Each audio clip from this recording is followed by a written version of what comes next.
Welcome back. Over the weekend, or more particularly on Friday evening, the All India RBI Employees Association and a few other unions called the United Forum of RBI Officers and Employees have written to the Reserve Bank Governor Urjit Patel stating that they feel humiliated by events following demonetization by criticism of RBI activities from the press and other rating agencies, and even fears expressed by a former RBI governor.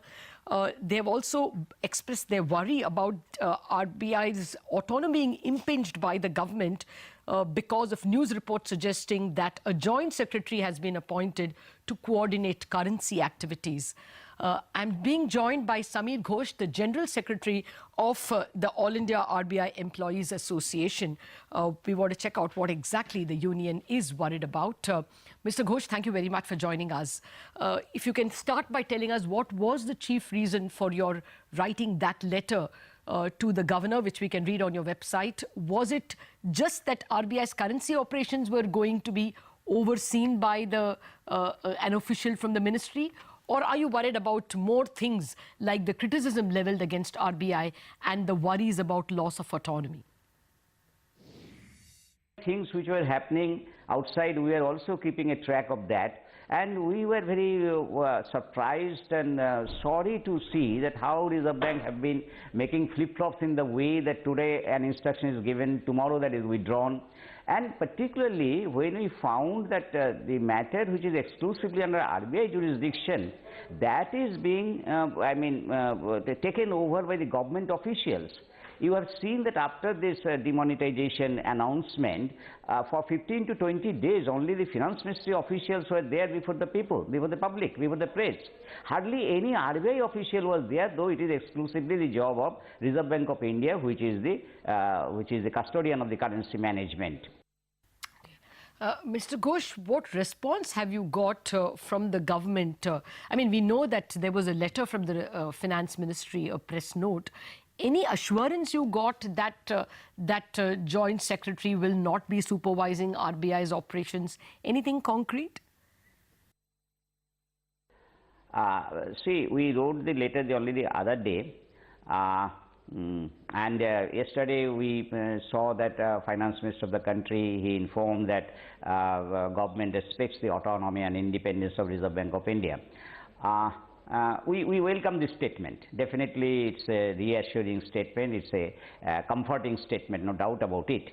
But statements or assurances from the government have to be backed by actions. Then only it has a meaning, then only it has a sense.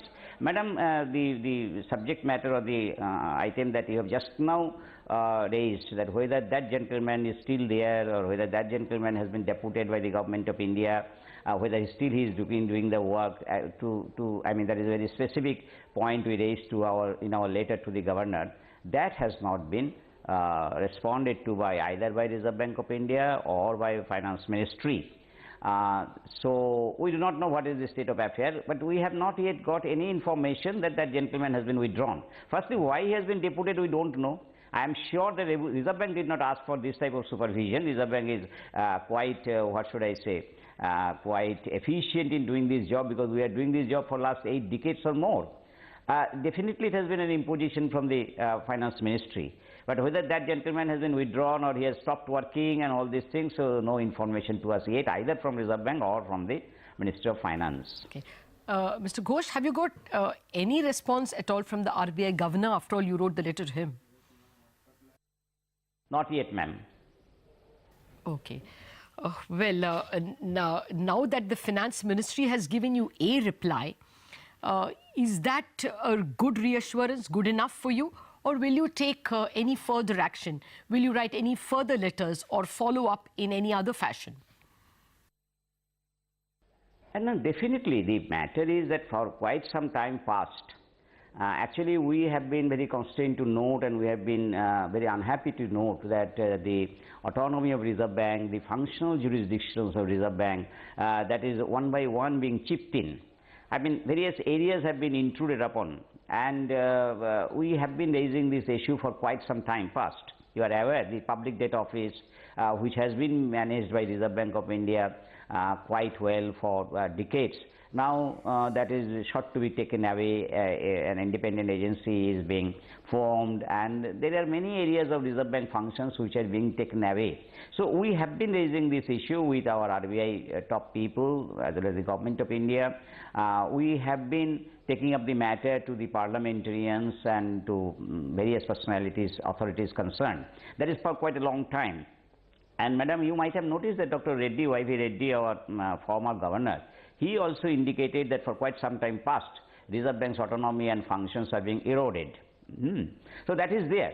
But that is a bigger issue, and that is an issue which we have been taking with, the proper authorities for quite some time. But this is also an area which shows that after this demonetization move, that how Reserve Bank has been just pushed in the sidelines. And it is the government officials, government, the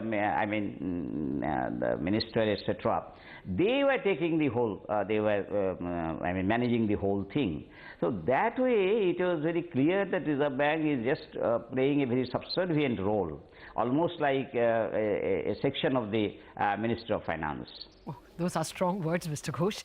Thank you very much indeed for joining us with your